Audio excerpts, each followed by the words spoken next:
പൊതുതെരഞ്ഞെടുപ്പ് പരസ്യപ്രചാരണത്തിന്റെ അവസാന ദിനമായ ഇന്ന് സമസ്ത അധ്യക്ഷൻ ജിഫ്രി മുത്തുക്കോയ തങ്ങളെ സന്ദർശിച്ചിരിക്കുകയാണ് മുൻ എംഎൽഎയും സ്വതന്ത്ര സ്ഥാനാർത്ഥിയുമായ പി.വി. അൻവർ.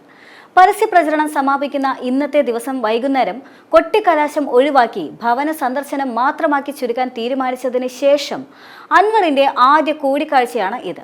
സമസ്ത ഇ.കെ. വിഭാഗത്തിന് മണ്ഡലത്തിലുള്ള ശക്തമായ സ്വാധീനവും സമസ്തയ്ക്കുള്ളിൽ വളർന്നു വരുന്ന ലീഗ് വിരുദ്ധ ചേരിയുടെ വോട്ടുമാണ് അൻവർ ഇതിലൂടെ ലക്ഷ്യം വെക്കുന്നത് എന്നതാണ് നിലവിലെ വിലയിരുത്തൽ.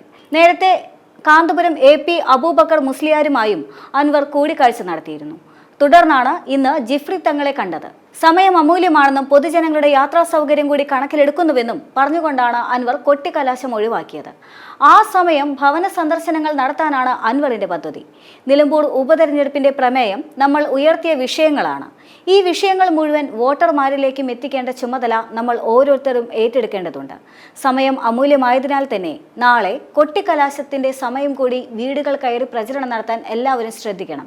ഈ തെരഞ്ഞെടുപ്പിന്റെ ആവശ്യകതയും പ്രാധാന്യവും ഉൾക്കൊണ്ടുകൊണ്ടും പൊതുജനങ്ങളുടെ യാത്രാ സൗകര്യം പരിഗണിച്ചുകൊണ്ടും കൊട്ടിക്കലാശത്തിന്റെ സമയം നമ്മൾ വ്യക്തികളെ കാണാനും വീടുകൾ കയറാനും നമ്മളുടെ വോട്ടുകൾ ഉറപ്പിക്കാനും വിനിയോഗിക്കണമെന്ന് അഭ്യർത്ഥിക്കുന്നു. ഇതായിരുന്നു പി.വി. അൻവറിന്റെ കഴിഞ്ഞ ദിവസത്തെ അഭ്യർത്ഥന.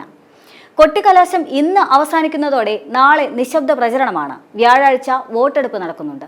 ഈ മാസം 23-നാണ് തെരഞ്ഞെടുപ്പ് ഫലം പുറത്തുവരിക. UDF ജമാഅത്തെ ഇസ്ലാമി ബന്ധം ഉയർത്തിയാണ് LDF പ്രചരണം കടുപ്പിക്കുന്നത് എങ്കിൽ സർക്കാരിൻ്റേത് ജനവിരുദ്ധ നയങ്ങളാണ് എന്ന് പറഞ്ഞുകൊണ്ടാണ് UDFന്റെ പ്രചാരണം. കലാശക്കൊട്ട് ദിനമായ ഇന്ന് തന്നെ പി.വി. അൻവർ നടത്തിയ ഈ നീക്കം പ്രതിരോധിക്കാൻ കഴിയാത്ത വിധം ലീഗിനെയും CPM-നെയും വെട്ടിലാക്കുക എന്നത് തന്നെയാണ് ലക്ഷ്യം. CPM ഉന്നം വെച്ചിരിക്കുന്ന കാന്തപുരം വോട്ട് ബാങ്കിനെ ഉന്നം വെക്കാതെ തന്നെ മറിച്ച് EP വിഭാഗത്തെ ഉന്നം വെക്കുമ്പോൾ UDF അനുകൂല വോട്ടുകൾ സ്വന്തമാക്കുക എന്നത് തന്നെയാണ് അൻവറിന്റെ നീക്കം.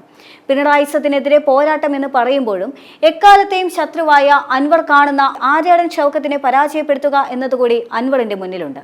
ഈ വൈകിയ വേളയിൽ ഇത്തരമൊരു സന്ദർശനത്തിന്റെ പ്രസക്തി എന്ത് എന്നതിന് ഉത്തരവും നിലമ്പൂരിലെ വിജയസാധ്യത അത് ഏത് നേതാവിനാണെങ്കിലും ഏത് പാർട്ടിക്കാണെങ്കിലും നേടിയ ഭൂരിപക്ഷം മാത്രമാണ് എന്നതാണ്. അവസാന നിമിഷത്തിൽ തലപൊക്കുന്ന ആശങ്ക ഒരുപക്ഷെ വോട്ട് മറിയാൻ കാരണവുമാകും.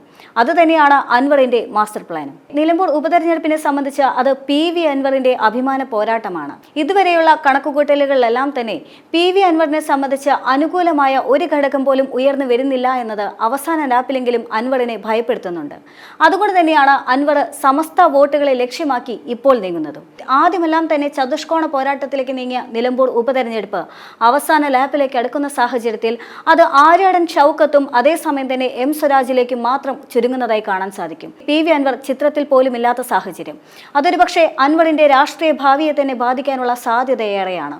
ഒരുപക്ഷെ നിലമ്പൂർ ഉപതെരഞ്ഞെടുപ്പിന് ശേഷം പി.വി. അൻവർ എന്ന വ്യക്തിയെ പോലും കേരള രാഷ്ട്രീയം മറന്നുപോയേക്കാം. ഒരുപക്ഷെ നിലമ്പൂരിൽ പോലും ചരിത്രമില്ലാതായി മാറേണ്ട സാഹചര്യവും ഉണ്ടാകാം. അതുകൊണ്ട് തന്നെയാണ് അൻവറിന്റെ ഭാഗത്തു നിന്നും ഇത്തരമൊരു നീക്കമുണ്ടാകുന്നത്. അൻവറിനെ സംബന്ധിച്ച് ഏക പ്രതീക്ഷ CPM-ലെ വിമത വോട്ടുകളും മുസ്ലിം ലീഗിലെ വിമത വോട്ടുകളും സമസ്തയിലെ വിമത വോട്ടുകളും കോൺഗ്രസിലെ വിമത വോട്ടുകളും തന്നെയാണ്. അതായത് ഒരു വിമത നീക്കത്തിലൂടെ തന്നെയാണ് അൻവറിന് ഇനി മുന്നോട്ട് പോകാൻ സാധിക്കുക എന്ന ഉത്തമ ബോധ്യം പി.വി. അൻവറിനെ സംബന്ധിച്ചുണ്ട്. അതുകൊണ്ട് തന്നെയാണ് ഈ വിമത വോട്ടുകൾ ഇടതുപക്ഷത്തിലേക്കോ വലതുമുന്നണിയിലേക്കോ നീങ്ങാതെ അഥവാ NDA-യിലേക്ക് നീങ്ങാതെ ആ വോട്ടുകളെ തന്നിലേക്ക് തന്നെ ആകർഷിക്കാനുള്ള നീക്കം അൻവറിന്റെ ഭാഗത്തു നിന്നും ഉണ്ടായത്.